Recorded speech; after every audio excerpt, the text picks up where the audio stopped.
Hello you guys, welcome back to my channel. I have a really fun video today. So over on Instagram a while back, I had you guys comment on a post all about your upcoming Disney World trip or a future trip that you would like to take. And from those comments, I have selected one person to create an itinerary for based on their trip details. So I'm really excited to share this itinerary with you guys and of course announce who I selected from those comments. But before we dive in, make sure you're subscribed if you're not already. I have some really fun content coming up very soon. And make sure to give this video a thumbs up as well. Make sure your bell notifications are on and let's dive in. All right, so the comment I selected was from Alyssa314, and this is her comment. I'm just gonna read it. So it says, such a fun idea. We're surprising my daughter for her 4th birthday with a trip to Disney. It'll be the 3 of us going in September, 8-ish days, a moderate / a little splurgy because it's our first time going to Disney World as a family. This sounds like such a fun trip, and I am so excited to share this itinerary that I have created for you, Alyssa. So I'm just gonna jump right in. First off, I love that this is an 8-day trip because I really feel like that is the perfect amount of time for your first Disney vacation as a family, because you get to enjoy everything you want to do at the parks, and it just gives you more than enough time to really make the most of your week. And one thing I wasn't sure about was that if your resort was already selected. So you may already have your resort booked, but if not, I've gone ahead and selected the Polynesian for you. So I think that if this is a moderate / splurgy kind of trip budget-wise, honestly, I think if you're gonna splurge on one thing, go for the resort. You can always rent Disney Vacation Club points. You can do a dedicated reservation if there's something available in September at the Polynesian.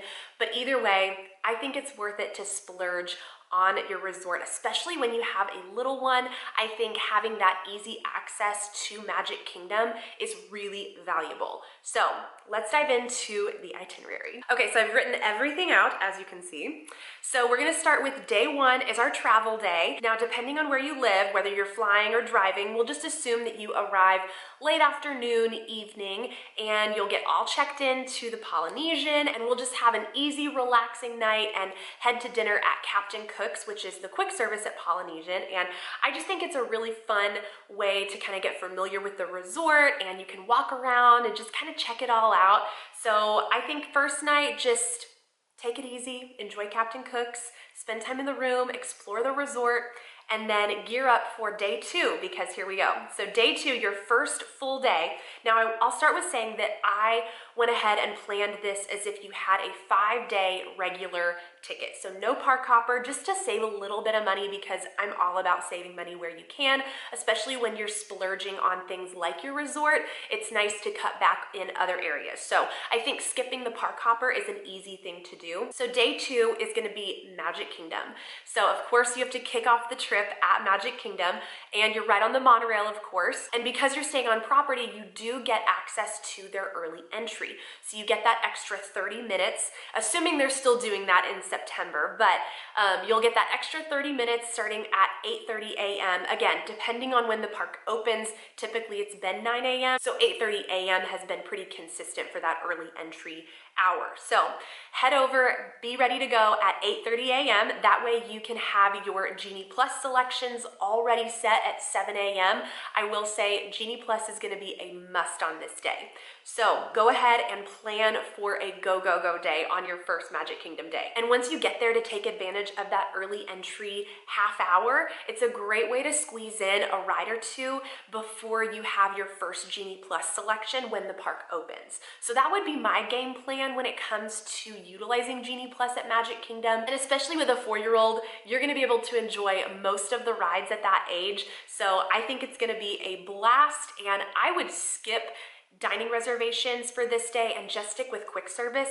That way nothing is holding you back to book that next Genie Plus selection. So count on quick service for lunch and dinner. That way you have more flexibility throughout the day, and you can even leave and head back to the resort for a little break in the afternoon if you need to, and then head back in the evening and catch the fireworks that night. All right, day 3 is gonna be Animal Kingdom, and I recommend skipping Genie Plus. If you've watched my Genie Plus strategy video, then you know why, but I'll reiterate that I just don't know that there's enough to do at Animal Kingdom to make Genie Plus worth the cost. So that's why I recommend just skipping Genie Plus on your Animal Kingdom day, and there's so much to enjoy at this park without Genie Plus. So a few things that I recommend at Animal Kingdom, especially with a 4-year-old, is the animal trails. There is so much to see. Back in Gorilla Falls, you can check out the gorillas, the otters are up in the front. I mean, there's so many different areas of wildlife that you can walk around and enjoy.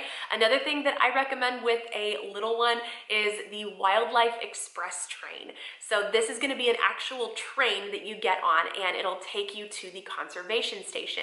And here they have a petting zoo, and they also have drawing classes with an animator. So that would be something really fun as well. Another thing I recommend are the shows. The Festival of the Lion King. Hopefully the Finding Nemo show comes back sometime this year before your September trip. And then of course, Kite Tales is a really fun show. I don't know if I would go out of my way to make it for Kite Tales, but if you are walking by and it happens to be starting, definitely stop in. It's really, really cute. And then how I would plan out the rest of this day is, because Animal Kingdom closes relatively early, if you wanted to head out around 5 or 6 o'clock and head back to the Polynesian, I would make a dinner reservation at Kona Cafe. It's always fun to enjoy the restaurants and dining at your resort, so that would be something really fun to leave Animal Kingdom and head back to the Polynesian and enjoy one of the restaurants at your resort. So that is how I would end the Animal Kingdom day. All right, and day 4, we're gonna take a break from the parks and do a pool day. So I think it's really nice to, especially mid-trip, to have that pool day. That way, you know, you've had a couple of days of walking miles and miles, take a break, relax, sit by the pool, and the Polynesian has a really fun kids area, so that is a great pool area for a 4-year-old. It's just a really nice way to break up your trip. That's why I have a pool day scheduled on day 4. That way you can kind of catch your breath for a little bit and then you can head out the next day and you're ready to go again, recharged, ready to go. How I would end the pool day though is after you get all cleaned up, I would have a dinner reservation at Ohana. I love having some more splurgy meals on the days that maybe were not as go, if that makes sense. So that's why I would save Ohana for the pool day, just because it's really something fun to look forward to for your pool day, and it's a great way to kind of cap the day. So that is day 4. Day 5 is Hollywood Studios. This is gonna be another go day, which is why I put the pool day right before your Hollywood Studios day. So that way you have a little bit of a breather. So Hollywood Studios is another Genie Plus day. So this is gonna be another one you'll wanna get up at 7 a.m. for, get that first selection ready to go, that very first lightning lane. And then from there, I would head over to Hollywood Studios pretty early, especially if there's a lot of attractions at Hollywood Studios that you're wanting to do. And even if you do have to do rider swap, don't be afraid to go on rides by yourself. That's what me and Andy did, at least. But that's what I would do. Head over there, I would say as early as 7:30 in the morning to get there for early entry. This park is very, very popular. So that is why I recommend getting there early. But apart from the rides, there is so much to do for your 4-year-old. So some of our favorite things is the Disney Junior Dance Party, the Indiana Jones Stunt Spectacular, there's the Frozen Sing-Along Show, the Minnie Mouse Meet and Greet. There is a Olaf Meet and Greet that just returned, so that's really fun. If your 4-year-old is into Frozen, then Olaf is a really fun one. So there's so much to do for your little one, as well as the Genie Plus selections for some of the bigger rides like Rock and Roller Coaster and Tower of Terror. So things that you guys can enjoy as adults, but then you can also mix in those other meet and greets and shows for your little one. And because this is a go, go, go Genie Plus day, I would skip a sit-down meal for lunch and just count on quick service. Woody's lunchbox is a really fun one. And then for dinner, I think it would be really fun to do Hollywood and Vine for the characters. We loved this restaurant on our last trip, and our toddler loved it, so I know your 4-year-old would love it too. The character interactions there are so fun. The food was incredible, so that's why I think Hollywood and Vine would be a really good one on your Hollywood Studios day. All right, we are flying through this. Okay. Day 6 is Epcot. Your Epcot day is gonna have a little bit of a slower morning just because they do open a little bit later. Lately it's been 10 a.m., sometimes it's 11 a.m., it really depends. You'll just need to check the park hours, but you'll have a nice slow morning, and you could even factor in some pool time that morning just because you won't be heading to Epcot until, 11 a.m., noon. You could go in a little bit later, so you'd have the morning if you did want to do some more pool time. But what I love about Epcot in September is the Food and Wine Festival. This is one thing that I always look forward to. So the Food and Wine Festival is always a highlight on our trip, so that is why you will absolutely want to take advantage of all of the food booths for lunch and dinner. So I recommend skipping any dining reservations for this day because there are so many amazing food booths to try. So leave room for the Food and Wine Festival and just skip dining reservations this day. And outside of the Food and Wine Festival, there really is a lot to do for your little one. So there's Figment, Journey into Imagination, there's the Seas with Nemo and Friends, the huge aquarium area, there's upstairs in that area, there's Turtle Talk with Crush. So there's some really fun shows, and there's even a little playground in the aquarium. There's another playground if you head over towards Test Track, so that's something else to factor in. So there really is a lot to do for your 4-year-old. And then of course there's the Frozen Ever After ride. That is always a must do, and especially if you are skipping Genie Plus on this day, I recommend purchasing a lightning lane for this ride. If your 4-year-old is really into Frozen, I say just go for it and just purchase that individual lightning lane attraction. That way you can guarantee that you get on this ride without waiting an hour and a half or something crazy. So I do think it's worth it if there's 1 or 2 rides through your whole trip that we've got to do this, we're gonna love this one. I say go for it. So that's what I would recommend for Genie Plus. Just skip it, but then do the individual lightning lane attraction, that individual purchase, if that makes sense. So that's what I would do as for rides. And then definitely stick around for the Harmonious show at the end of the night. It is absolutely worth staying out a little bit later for. We were so impressed with this show. I think that it is a must-do for your trip, especially if this is your first trip as a family. You won't want to miss Harmonious. So count on Harmonious for your Epcot day to cap the night. All right, and then day 7 is your last full day at Magic Kingdom. So we start the trip at Magic Kingdom and end the trip at Magic Kingdom. That's the best way to do it. So this is gonna be a little more of a relaxing day, and personally, I would skip Genie Plus on this day since you already did it on your first Magic Kingdom day, and just do a little more of a low-key Magic Kingdom day. And maybe do some of the attractions that don't require a lightning lane, like the People Mover, Carousel of Progress, Mickey's Spill Our Magic, the carousel, what's another one? Teacups, things like that. And you can move at a little bit of a slower pace and kind of enjoy your morning a little bit more. Stop and get coffee, sit on the hub grass, things like that, to where you're not on your phone all day long and you can really soak in your last day at Magic Kingdom. And then something really special that I think you should absolutely factor in on your last Magic Kingdom day is either lunch or dinner at Cinderella's Royal Table.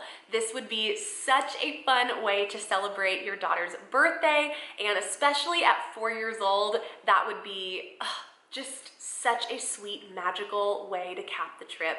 And we always enjoy ending our trips with something really fun and splurgy, whether it's a meal or, switching resorts and staying our last night somewhere really special, like just ending the trip with something really memorable. So that's what I would recommend, is Cinderella's Royal Table on your last Magic Kingdom day. And then of course, stick around for the fireworks to cap the night. And then your last day, day 8/9, travel day. Depending on what time you head out, maybe it's early that morning or maybe later in the afternoon.